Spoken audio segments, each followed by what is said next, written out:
Hello, I'm Linda Worrell, and I'm recording this lecture in my home in Brisbane, Australia, for you in Portugal. This piece of research that I'm going to share with you was a combination from all my career as a speech pathologist and a researcher. I've called it the 7 habits of highly effective aphasia therapists. So the 7 habits of highly effective people, you probably know the book. It describes a principle-driven approach and it embeds habits within everyday life. It uses popular catchphrases and storytelling as persuasive devices. So the aim of this presentation is to distill 40 years of aphasia research, teaching, and practice into these 7 habits of highly effective aphasia therapists. My 40 years of research, teaching and practice began in Melbourne in 1979, and it moved over to Nottingham in the UK in 1984, where I did my PhD. But I have been at the University of Queensland since then, and that's in Brisbane, Australia, and it's a beautiful campus. So what I did was I reviewed our research for habits of effective aphasia therapists. So, and I particularly looked at studies that sought the views of people with aphasia, speech pathologists, and family members. And then there were 2 studies that compared all of those stakeholder perspectives. So, in essence, I've distilled the people with aphasia, the research from those 48 studies. I've combined my clinical experience as well, and to some extent I've checked these themes back with people with aphasia and their family members through social media, and they've confirmed that these ring very true. So I'm not the first to think of this principle-driven approach to aphasia rehabilitation. In the United States, there's been the life participation approach to aphasia, and that is written by Chapey and a large group of active researchers, and they talk about that the explicit goal of aphasia rehabilitation is the enhancement of life participation, that everyone affected by aphasia is entitled to service, that success measures include documented life enhancement changes, and both personal and environmental factors are intervention targets. And emphasis is on the availability of services as needed at all stages of aphasia. That life participation approach is the central tenet of Aphasia Access, which is an organisation of speech pathologists in the USA. Around the same time, Sally Bing and her colleagues began Connect UK in London, and they used the social model of disability to develop Connect in London. The social model of disability says that We need to equalise the social relationships between ourselves and our clients, as well as people with aphasia and other people in the community. We need to create authentic involvement from ourselves. We need to create engaging experiences, establish user control, and become more accountable to users. Now, while Aphasia Connect folded a few years ago, Aphasia Reconnect has emerged from that experience and continues to provide services through City University in London. So what's different this time? What is it about my 7 habits that are different to those 2 approaches? First of all, most aphasia therapists work in hospitals.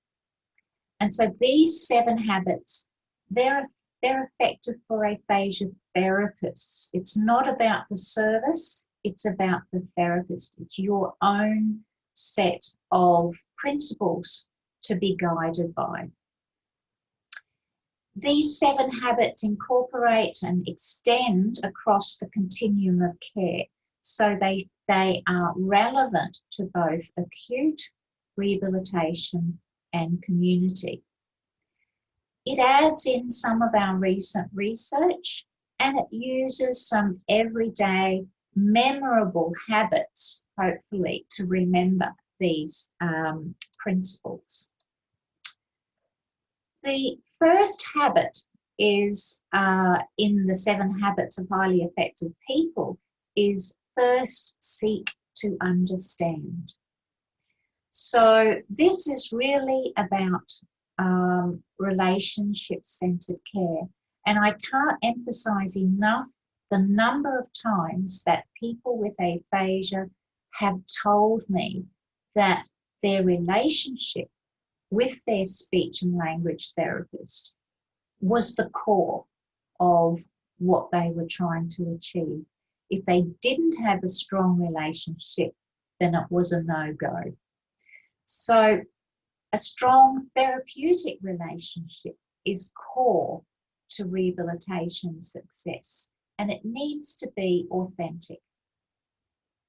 So we have written about this in a journal, and we are talking about not just the that the therapist needs to have a relationship with the person with aphasia, but also their family members and friends and other conversational partners, because they are all part of the aphasia community of that individual with aphasia.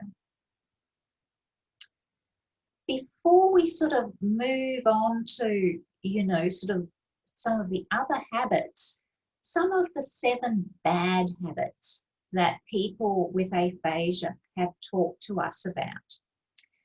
They've talked about devaluing the importance of the relationship to rapport building.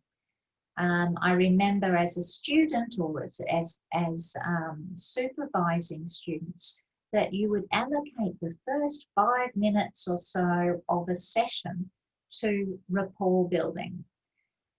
What a relationship-centered care approach is more about that relationship should continue and be part of and be the foundation of the whole therapeutic session. Also, that when as speech language therapists, we tend to communicate about language processing skills rather than communication for the person and their life. So they don't want to, they're concerned about how they're going to communicate in their own life and not so much about the specific language processing skills. They also talked about that we can extinguish hope by focusing on the acceptance of the aphasia, and that while some people will come to that acceptance by themselves, that some people with aphasia and their family members didn't like to be pressured to do that, and so that their hope was completely extinguished. They also talked about they felt that sometimes we were withholding information and not meeting their information needs, and also that not meeting up with family and responding to the needs of family was not recognising that aphasia is a family problem. They also talked about that sometimes the therapist decided what is relevant or important to the person with aphasia, and the person with aphasia and their family preferred to do that themselves. They also just talked about that sometimes what they were working on in therapy, which was a sub-goal, was a sub-goal towards a bigger goal that wasn't explained to the client. Let's get back to this relational communication. What is it? Felicity Bright was a recent PhD graduate in New Zealand, and she observed and analysed the communication between health professionals and 3 people with a communication disability. And she spent hours in a rehab facility observing this. And this is some of the skills that she observed was good to use to develop relational communication. That in the conduct of communication, that you're responsive to the patient, that you demonstrate active listening, that it's interactional, it's two-way, it's not just transactional, it's also about that social affiliation, and that the communication itself is considered to have a therapeutic value. In terms of what the content of communication is that it should be both clinical and non-clinical, that it's okay to talk about non-clinical stuff in that communication. And you can do that through communication acts such as joking, touch, laughter, questioning, and through body language. Also, they used specific communication techniques such as supported communication.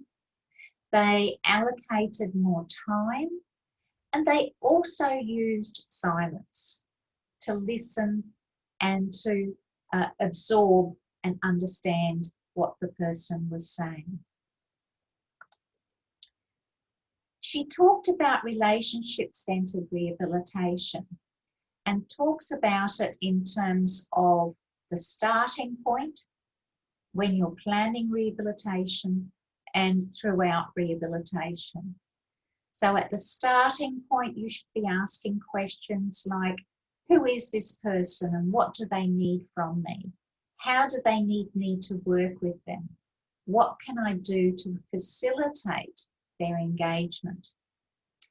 And when planning rehabilitation, to work on what is meaningful for the person, to incorporate their engagement needs into rehabilitation, and always throughout rehabilitation to always attend to communication and incorporate the patient and service needs and relational and technical and disciplinary work all in together, so that it's not just a task that you're doing. So but also to reflect, of course, on that patient and practitioner engagement. So an effective aphasia therapist has relationships as a philosophy of practice, and they weave their relationship skills and technical tasks together. The second habit is to find a rope team, and that is all about connecting with others. I find this a particularly powerful picture. It's a photo of 3 disabled men who climb the summits of the world. The man at the top is blind. The man in the middle, you can see, is a double amputee. And the man underneath there is in a wheelchair, usually in a wheelchair. And they are all bound together by a rope, because if one falls, the other falls, or the one needs to help the other one up the summit. And I think that that's a really great analogy for how people with aphasia can climb that summit. It's about connecting to others. So importantly, in most service areas, the rope teams for people with aphasia are in aphasia groups. And this is the research of Dr. Lucy Lanyon.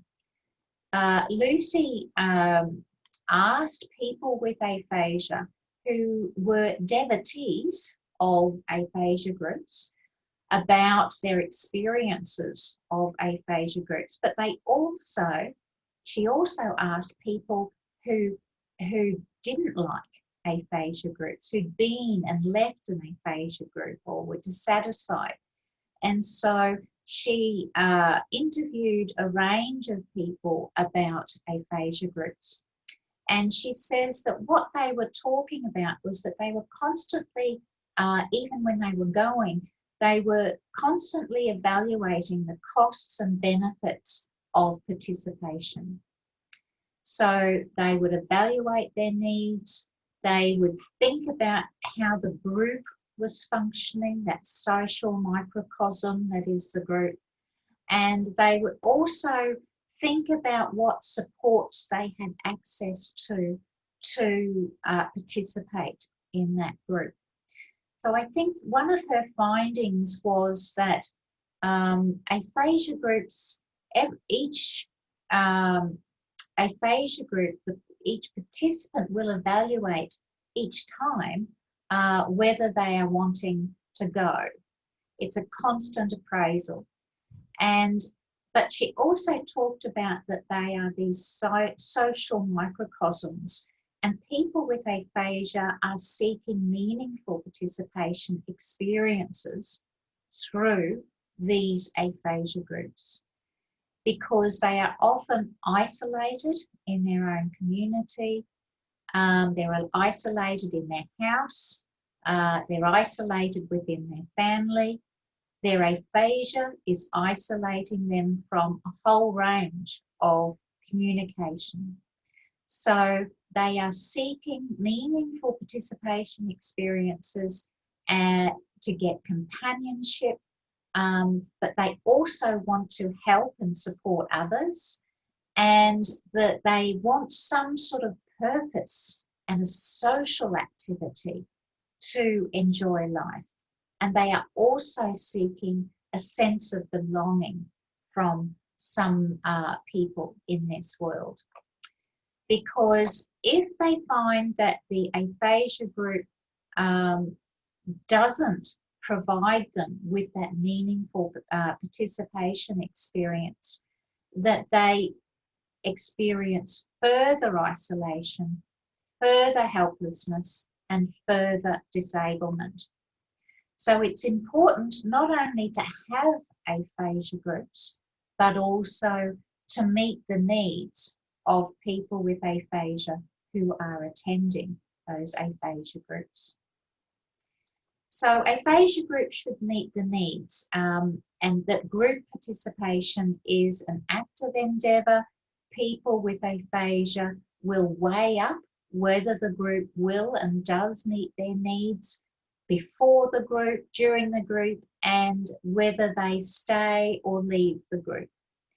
And there's that constant sort of re-evaluation of reconceptualizing my situation when they think about aphasia groups.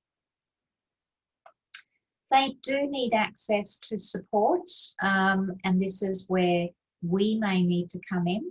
People with aphasia will evaluate the benefits of group participation against tangible supports, like do they have transport to the aphasia group, how far it is, the distance to it, and also the consistency of the service, whether it's in the same location with the same facilitators. They also seek the support from close others, like their family members, and so sometimes they might like the family members' support, emotional support to go along.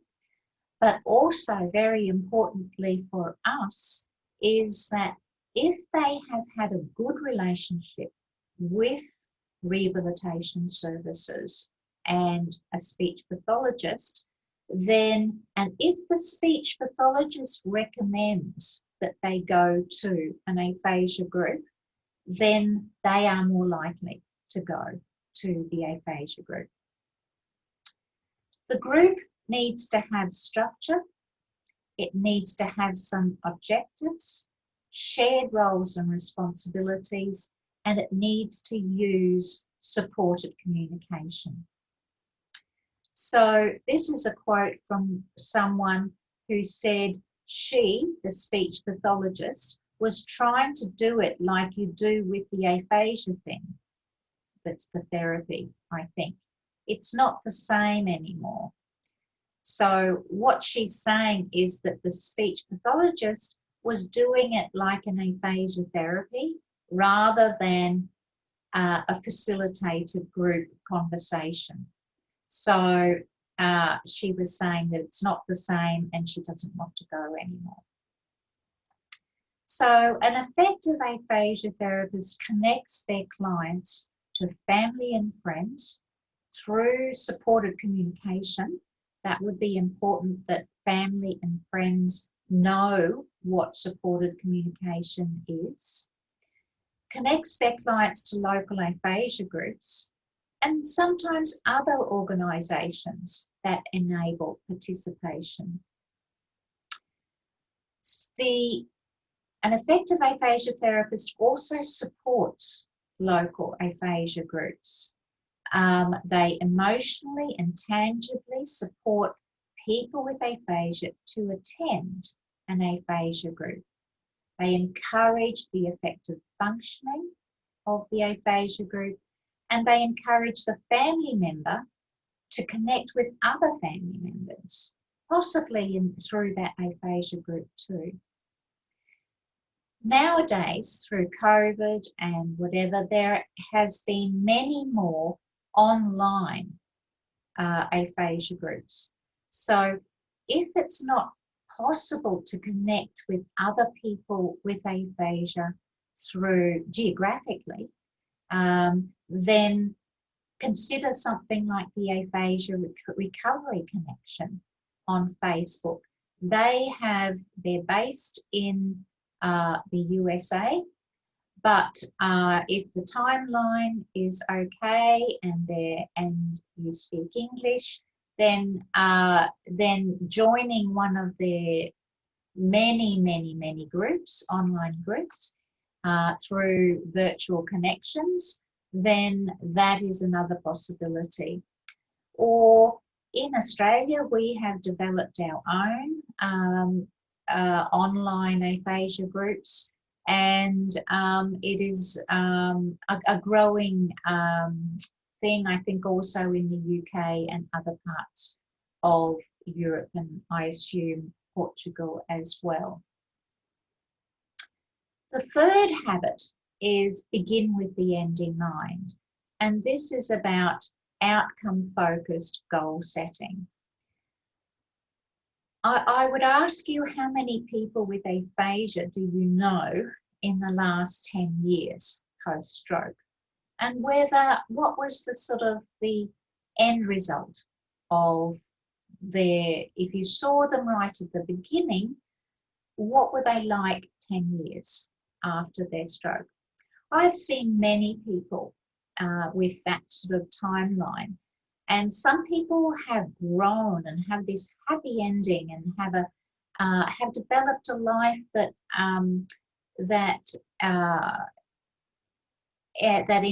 sort of celebrates almost their aphasia. Some people still down the line are still struggling emotionally with their aphasia. But most people I see have come to terms with their aphasia and are living a good life. The thing is that as therapists, we don't always see what the end result is. So this is about beginning with the end in mind. So another PhD student, Kyla Hudson, her PhD looked at what do people think is successfully living with aphasia. The first theme they talked about is successfully living with aphasia is about doing things. It's meaningful and important activities to me. So something like someone said, you've got to have an interest, like carving or reading or travel, all that type of thing. It gives you something to work for. It gives something to try and succeed with something. Another person said it's about independence in doing things. I like shopping. Helps you become independent. I want to buy him, my husband, a birthday present, but I go without him, thank you. So this is about people saying they successfully live with aphasia by doing important things that are important to them independently, and that they get a sense of achievement from doing these things. They also talked about sort of, that's right, Kyla asked them to take photos of the things that they were doing. And here are some of the photos that they shared. Gardening, carving, wood carving, and this is about going out and having a drive in the countryside. This last one is that someone has taken up painting. So these doing things they felt as if they were successfully living with aphasia when they were back into these things that they like to do. They also talked about people, that it was important to get support from family and friends, people around you pulling me up. Come on, you can do it, you can do it. That sort of thing was important to them successfully living with aphasia. Also that acceptance from their family and friends. This was a lady talking about how her children view herself. They said, you know, there's nothing wrong with mum. She's got a stroke, that's all. To them, I'm just mum. So that acceptance was an important part of living with aphasia. Also that other people with aphasia are important to that sense of living well with aphasia. And it's just nice to talk with people who knows what I have, and things flow that way. So other people are very important to that journey towards living successfully with aphasia. The other theme, the third theme that they talked about was a positive way of living. They said you have absolute recovery to go back to normal. Well, that would be fantastic. But if I could talk like before the stroke, that would be successfully living with aphasia. But a lot of people said, but I know that that's not possible. But as good as I can get, and I'm happy. So they said having an attitude, a never give up attitude, never, never, never, was important, and to see how far they've come, to see that I'm improving. And I think that would be a major thing. And I know I've improved. Also, they talked about this positive way of life as getting on with life, looking to the future. What's success? It's living a life. Yeah, and having a vision for the future. So effective aphasia therapists know what the end can look like.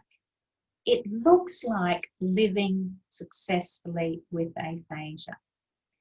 And these aphasia therapists will help people on that journey towards living successfully with aphasia. The fourth goal is about matching the learning to the goals. So this is about a process of task analysis of the goals. So in the very early stages post-stroke, a lot of therapists will say, my patient doesn't have any goals. Or they just say, I want to go home. Or they might want just to know, will he get better? The family might ask, will he get better?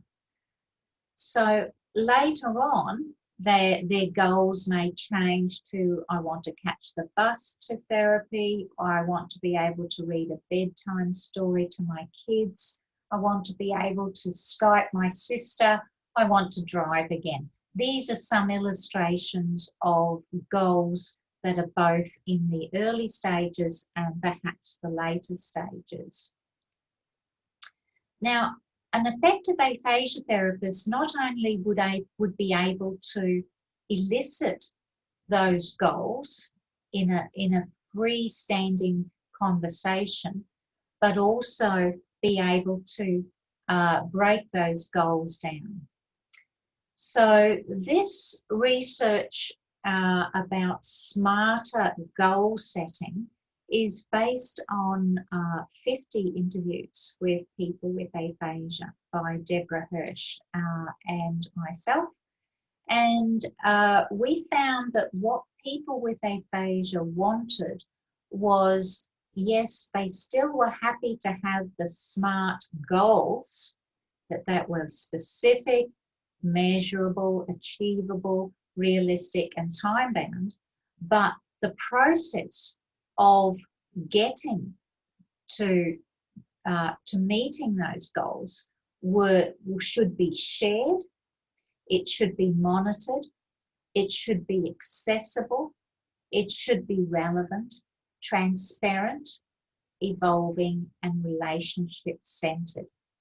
So I'm going to illustrate this by taking one of those goals and breaking it down. So, for example, one of my clients wanted to catch a bus to therapy.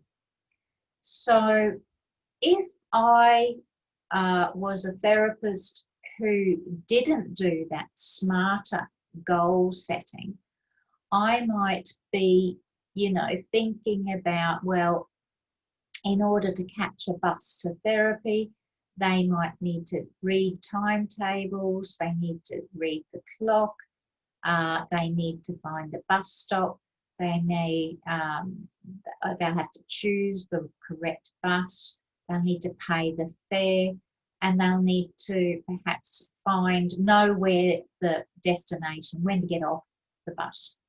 So you might think, well, I'm going to do some number work because there's a lot of numbers in that. Timetable reading, clock reading, finding the bus stop, or map reading. I might do some map reading there. I might do some name recognition, etc. So a smarter approach, though, would be when you, first of all, when you work on that task analysis together, so rather than just come up with the therapy yourself, if you can work with that person to, in a shared approach about those particular goals and work on that task analysis together. So that would mean also that while you're working on it together, you also monitor it in terms of how well they're going with it. So it's really about you're putting the emphasis on their own ability to self-manage this particular task. In terms of an accessible approach, that you would have written down your therapies and goals in an accessible way, as well as using support material for that. It would be relevant by really targeting just one bus, the bus that they need to get to therapy, rather than start with numbers and timetables and clocks and things like that. So this is task specific, and it's very relevant to them getting to therapy. So you would use the timetable for the actual bus that they would need. You would ask that the person with aphasia, sort of what time that they would need to leave, which bus they would need to catch, etc. So that's part of that shared approach. Being transparent is showing how other tasks relate to this. So if, for example, you've worked out that he may not be able to give the correct fare, and you've decided to work on money recognition or something like that, then that's how you would make sure that they understood that the money goal was related to this particular task. So also, in terms of this task, that not only do you start with a very relevant, specific task, but that it's an evolving task. So you give them the idea that once they have caught this first bus to therapy, they will be able to start catching buses to other places, and that certainly we, in this process, sort of developed quite a relationship. And he enjoyed that sort of relationship, that equal relationship, so much that he would come out, this is my client who was this, come out to on the bus and come a bit early and go to the coffee shop, and everyone in the university coffee shop knew him, and he started developing relationships with others there as well. So I think that the smarter goal setting approach has a lot of merit in terms of enabling relationship-centered care. So an effective aphasia therapist uses smarter goal-setting processes and task analysis. Habit 5 is about leaving no man behind, or no person behind. And this is about we have come across so many instances in our research where people in the community have had very little access to speech therapy. They were either discharged home from hospital very early, and they were not, or some people have never received speech therapy to their knowledge. Some people didn't even know that they had aphasia. So this leave no man behind concept is that there seems to be sometimes a leaky pipe in our system. So what happens is in acute care that someone, let's say, who doesn't have many physical problems may be discharged early because they can walk, they can dress themselves, all of the ADLs, but they're still aphasic. And so they will leak from the system because they've been discharged early. We also are finding that particularly with the early administration of TPA, that they've been thrombolyzed, that there are more instances of mild aphasia, very mild aphasia, that may be missed. And so they appear to have recovered very quickly, but they are still in the community trying to return to work or something like that, but they have a mild aphasia and they have fallen through the gaps in the system. We also know that some people will be discharged straight to aged care. And I know that in Australia, that the chances of getting any rehabilitation for aphasia in aged care is very slim. So they're another population that fall through the cracks. In rehabilitation, certainly in when they're moved from the acute care ward to the rehabilitation ward, that there are some people with aphasia who only need speech therapy. And if that's the case, they may not receive inpatient rehabilitation. And that's a shame. There's also this myth that about a plateau, and that is often used as a reason to discharge people. There is evidence to say that people with aphasia continue to improve for years after their initial onset. And so, yes, the progress may be slower. It may be stepwise, that there's, a plateau and then a sudden improvement and then a plateau. But the idea that this is as good as it's going to get has been disproved. Then, if there is community speech therapy, sometimes there is no referral through to the community.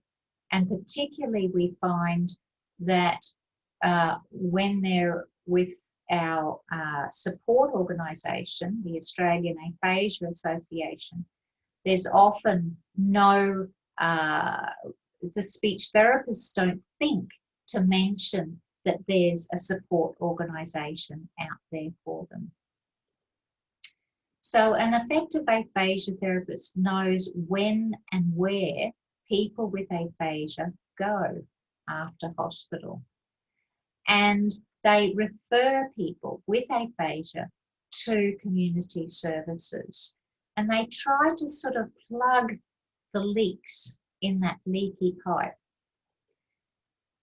So the sixth habit is an important one because it's about looking behind the mask and monitoring their mental health. Low mood has consistently shown to affect quality of life and successfully living with aphasia.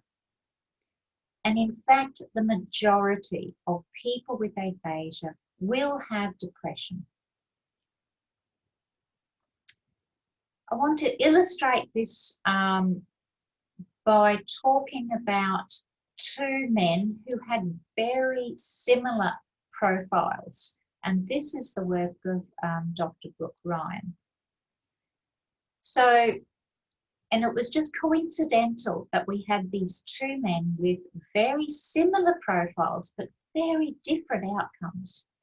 So Peter, he was 58, he was married, he had 3 children, he had an anomic aphasia, and his aphasia score in the first year went from 74.9 aphasia quotient to 80 at 12 months post-onset. So Matthew, he was a similar age, 61. He was also married with 3 children. He also had anomic aphasia. And his aphasia score was pretty similar to Peter in that he went from 73 up to 81.9. So very similar men. We did the assessment for living with aphasia at 3 months, 6 months, 9 months, and 12 months post-stroke. We did it not only on Peter and Matthew, but Peter and Matthew were part of this group. So you can see here, the assessment for living with aphasia is at the end of this self-report tool, where people with aphasia are rating their impairment, their activity limitations and participation restrictions. So it's from the Aphasia Institute in Canada. And so the last one is what's called the wall question. And it's saying how big a problem is aphasia to your life. So at 3 months post-stroke, Peter in the red here said, you know, it's a 75 to 75 on 100 sort of rating scale. At 6 months, it went down a bit. 9 months, it returned there. But right at the end, he's saying, nah, aphasia is not a problem for me at 12 months post-stroke. Compare this to Matthew, who starts right down here. He's saying aphasia is a huge problem for me. And then it gets a bit better. And then by the end of 12 months, he's saying aphasia is just a huge, big problem for me still at 12 months post-stroke. So here we've got 2 very similar profile men, but who have very different reactions. So let's look at their depression scores. So this is the HADS depression score, and a lower score means that they don't have depression or less depression. And you can see there that Peter, he's a little bit depressed at 3 and 6 months, or has a low mood, shall we say, and then but at the end he's good. He reports no problems with his mood, whereas Matthew continues to have low mood problems. So that illustrates that it's not the aphasia that is holding back Matthew, it's his mood. And this mental health issue is not only highly prevalent with people with aphasia, but it has a big impact on their life. And in general, we don't do much about it. So one of my PhD graduates, Caroline Baker, is talking about how to translate this model of stepped psychological care for aphasia. In a literature review right at the beginning of her PhD, she found what psychological care or therapy improved the mood for people with aphasia.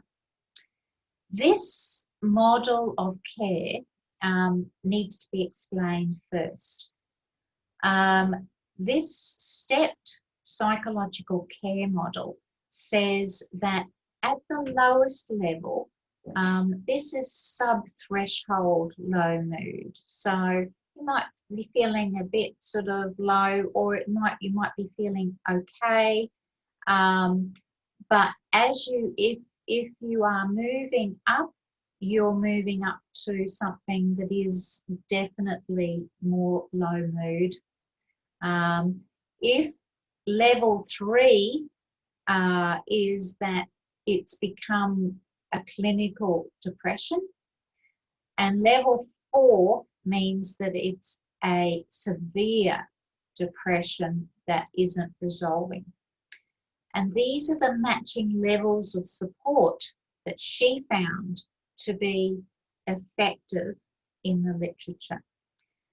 At level 1, what we should be doing for everybody, because they potentially may get low mood or depression, is that there should be routine assessment of mood, that we should be giving psychological information provision to people with aphasia, and group support. She also found that things like biographic narrative therapy, where people are encouraged to talk about their life, communication partner training, where the training happens to their spouse or other family members or other conversation partners, choirs, self-management workbook, and things like goal setting, all help to manage sub-threshold mood problems. At level 2, there's evidence to say that behavioural therapy, psychological education and problem solving has an effect on people who are displaying signs of clinical depression. And then further up the scale, that you need mental health specialists to really work with you if, and the person probably needs to go on to antidepressant medication at that more severe sort of level. This stepped care model, though, says that speech pathologists, in fact, everyone, has a responsibility to monitor mental health and to encourage well-being at that level 1. That everybody on the stroke ward should be, all the staff and all the patients, that well-being, their psychological care should be implemented at that stage, but that there's other sort of options if the problem gets more severe. The 7th habit is about giving them a voice and supporting advocacy. So we have the Australian Aphasia Association here, and worldwide there is the organisation called Aphasia United. Ultimately, an effective aphasia therapist understands that people with aphasia and their family are the most effective advocates for better aphasia services. Also, and that our role should be, as an effective aphasia therapist, to offer communication support to those clients who do wish to advocate for better services or better awareness of aphasia. So These are the 7 habits of highly effective aphasia therapists, predominantly seen through the eyes of people with aphasia, and their family members. They say that an effective aphasia therapist seeks to understand, helps them find a routine, begins with the end in mind, matches the learning to the goal, leaves no man behind, looks behind the mask, and gives them a voice. So, aphasia therapists won't be replaced if we practice some effective habits. So this is just a sort of an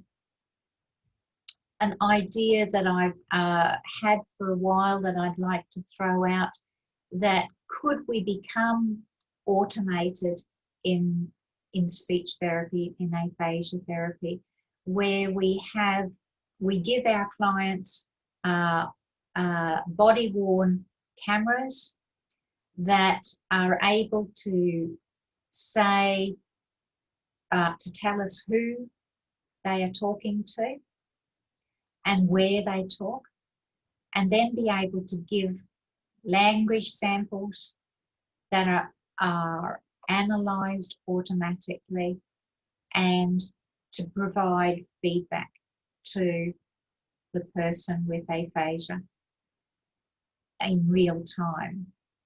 So my sort of thoughts are that if we don't want to be digitally disrupted and move, that this is possibly the future of communication therapy, that if we practice effective habits, which are about relationship-centered care and all of these things, these are the things that we need to use to continue to have an impact on people with aphasia.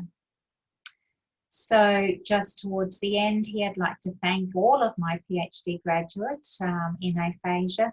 They've all contributed in some way to these thoughts. And these are some of my references. And you are always welcome to contact me. Thank you.